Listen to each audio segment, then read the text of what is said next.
Dos cuestiones en la tarde que son muy importantes. La primera es el dólar, no hay duda.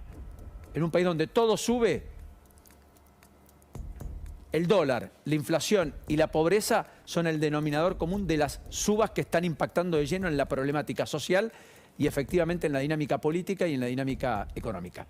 Una devaluación sin anclas ni plan económico del 14 de agosto, más un programa roto con el fondo, con los múltiples incumplimientos, más la sequía más importante de los últimos 60 años, más un gobierno que nunca tuvo hoja de ruta ni tampoco tuvo un programa económico, se le suma la crisis social de la semana pasada que hemos observado de manera muy palpable la semana pasada, con múltiples escenas de violencia, saqueos a más de 200 comercios en distintos puntos del país, fruto de una inflación que se desbocó a propósito de un traslado a precios muy rápido tras la devaluación, que dispara los índices de pobreza, teniendo en cuenta que son estos medidos por ingresos en la Argentina. Y efectivamente hay un sector de asalariados, los informales, los cuentapropistas, que no tienen paritarias, que no necesariamente pueden trasladar a precios de los servicios que prestan los aumentos en los costos que tienen y por consecuencia quedan descalzados, corren muy de atrás la pelea contra la inflación y en muchos casos los termina sepultando bajo la línea de la pobreza. Toda esta geografía es un poco el contexto en el cual está transcurriendo este segundo tramo de la campaña pospaso.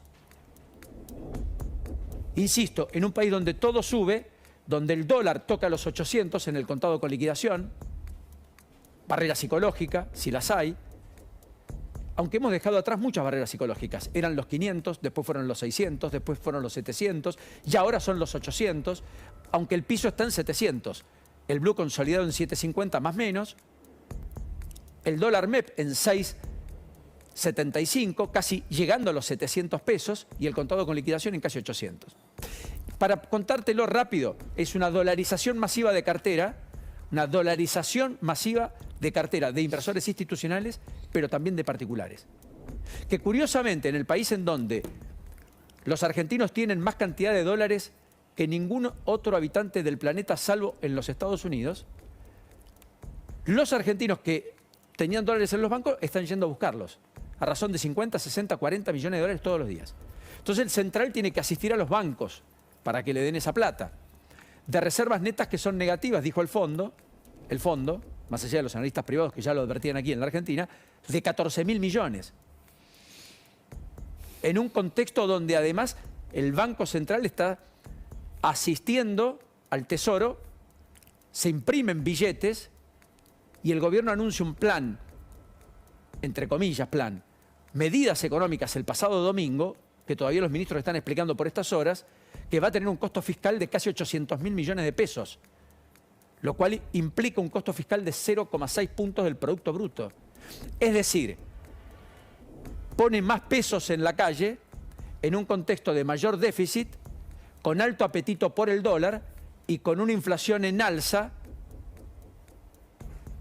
y con gente que se saca los pesos de encima, la circulación del dinero se aceleró mucho y compra lo que puede, teniendo en cuenta que además todo lo que compre hoy va a ser más barato de lo que compre mañana.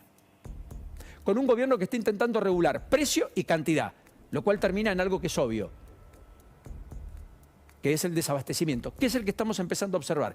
Alguien de las cadenas de supermercados me decía, después lo vamos a hablar bien con Helio, que le están entregando entre el 30 y el 60% de lo que deberían entregar en el programa Precios Justos. Entonces, claro, uno va a una góndola y efectivamente el precio justo no está.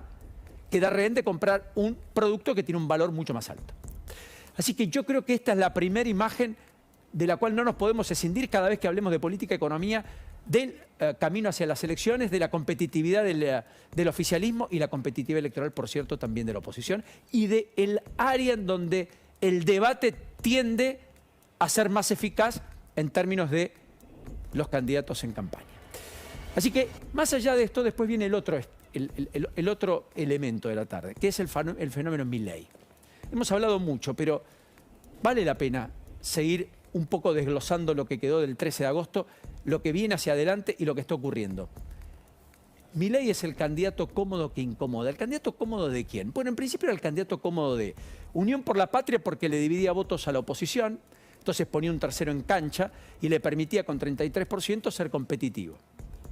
También a la oposición, porque en algún lugar hace ya 3 o 4 meses se empezó a conocer, en virtud de los focus group, que Milei le estaba comiendo votos al peronismo. Entonces eso quitaba competitividad al peronismo y la interna, en teoría, muy atractiva que planteaba Juntos entre Bullrich y Rodríguez Larreta, iba a hacer que finalmente se aplacara el fenómeno del corrimiento, en todo caso, de una porción del voto Milei, que es el voto ideológico, hacia justamente el que quería romper el sistema, porque ya había alguien que planteaba cosas parecidas dentro de Juntos, que era Patricia Bullrich. Bueno, ahora ese candidato cómodo no tenía estructura, no tenía amplias plataformas, de hecho no pudo consolidar Avanza Libertad en Santa Cruz, fue la única provincia donde no formó al Avanza Libertad, curiosidad al margen, y efectivamente terminó siendo cooptado en muchos de sus armados por las viejas estructuras que vieron un lugar donde poder entrar, habiendo quedado afuera o de Juntos o de Unión por la Patria o del propio peronismo. Entonces es verdad lo que dice ayer, reconoce en público el propio Sergio Berni, que muchos intendentes le armaron las listas a Milei en el conurbano y algunos sectores de Juntos también tributaron a Milei porque creían que distribuyendo la boleta de Milei opacaban a Patricia Bullrich en medio de la interna con Rodríguez Larreta, por ejemplo. Con lo cual era un candidato cómodo para muchos. Y le dieron aire y no vieron venir el vendaval, porque todos lo tenían en 20 puntos más o menos. Tercero, consolidado. Nunca segundo, mucho menos primero. Y el problema es que Milei les terminó asestando un golpe casi letal. No lo vieron venir, le ayudaron a fiscalizar. Milei tuvo fiscalización en menos de la mitad de las mesas donde se votó en la Argentina. Hay 116.000 mesas en las cuales se vota en la Argentina. Milei tuvo fiscalización en poco más de 55.000. De hecho, hubo lugares en el interior del país donde Milei saca más del 50% de los votos y donde no tenía fiscales, ni uno. ¿Se entiende por qué digo que era un candidato cómodo? El problema es que ahora empezó a incomodarlos. Y vale la pena decir, una parte del sistema lo empezó a abrazar. ¿Y por qué lo empezó a abrazar? Y porque dicen, mirá, la verdad que prefiero que gane Milei, porque si gana Massa no lo sacamos, si gana Bullrich no lo sacamos. Ni la sacamos, porque además hay estructura, hay más de 10 gobernadores probablemente, hay mayorías en la legislatura. Ahora, si gana Milei está solo, va a depender de nosotros. ¿Cómo gobierna? Y entonces, claro, algunos le dan aire, porque lo que no quieren es que gane el adversario de la coalición consolidada, sea el oficialismo o sea la oposición, en virtud de la oposición, entendiendo la oposición como Juntos por el Cambio. Bueno, en ese contexto está transcurriendo el fenómeno Milei. Solo algunas perlitas. Miremos la elección en el país para darnos cuenta de qué estamos hablando. Milei gana en lugares donde no había ganado jamás la oposición al peronismo o Juntos por el Cambio en los últimos 20 años. Gana en Tucumán, gana en Salta, es individualmente el más votado en la mayoría de la geografía argentina, gana en Tierra del Fuego, gana en Neuquén, gana en Río Negro, gana en Mendoza, gana en Córdoba, gana en efectivamente la provincia de Santa Fe. O sea, individualmente es el más votado en regiones, Misiones, donde nadie podría imaginar que Milei podía ganar. Luego, en el conurbano, le saca 1 millón de votos, el peronismo pierde 1 millón de votos en los 10 distritos más importantes del conurbano. En La Matanza saca la mitad de los votos que había sacado.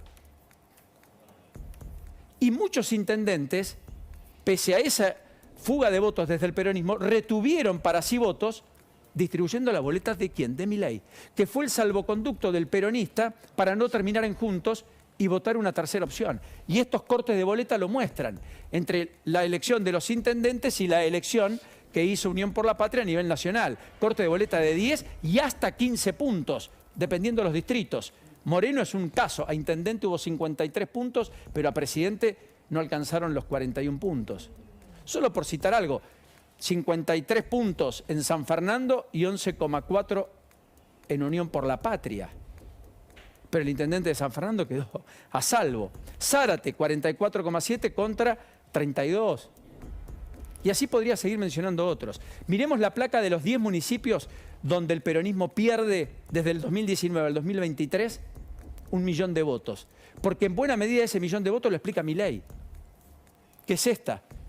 En La Matanza pasaron de 553.000 votos a 272.000 votos. Gran informe de la consultora DOC. Perdió 260.000 votos La mitad de los votos en La Matanza, el corazón del peronismo, que además tuvo una interna por primera vez, que fue apasionante. En Quilmes perdieron 90.000 votos, en Lomas de Zamora 104.000 votos, en Almirante Brown 102.000 votos, en Merlo 116.000 votos. En Merlo el segundo fue Milei a presidente. Florencio Varela, Tigre, Avellaneda, Lanús, San Martín, en todos los lugares perdieron más de 50.000 votos. Con lo cual, 1 millón de votos solo perdieron en los 10 distritos más populares del conurbano, el peronismo. El Frente de Todos, hoy Unión por la Patria. Más allá de un ausentismo adicional al del 2019 en la PASO, es paso contra paso la comparación, está claro que Milei terminó juntando mucho voto del peronismo, definitivamente mucho voto del peronismo.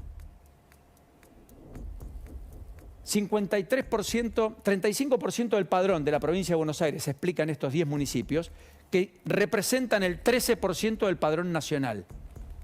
13% del padrón nacional. En estos 10 distritos está 1 de cada 7 votos de la Argentina.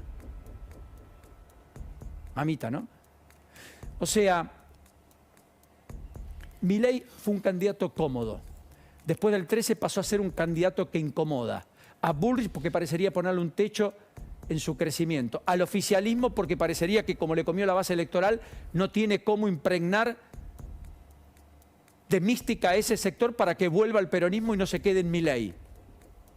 El sistema, mientras tanto, está esperando para abrazarlo y darle a través de del condicionamiento que implica. Y para algunos sería el fenómeno disruptivo que por sus propias características podría hacer que el sistema se reconstruya si él fracasa. En cualquiera de los casos, el enigma Milei va a ser explicado en las próximas 8 semanas. El 22 de octubre sabemos cuánto hay de fenómeno, cuánto hay de robustez, cuánto hay de voto bronca o cuánto hay de esperanza. En el medio, Bullrich confirma a Melconian para discutir mano a mano con Milei y robustecer su propuesta económica, que era claramente endeble. Y Massa intenta decir, cuidado porque si ganan ellos, lo que tenemos lo perdemos. La pregunta que queda flotando es, ¿pero la sociedad qué quiere? ¿Mantener o cambiar?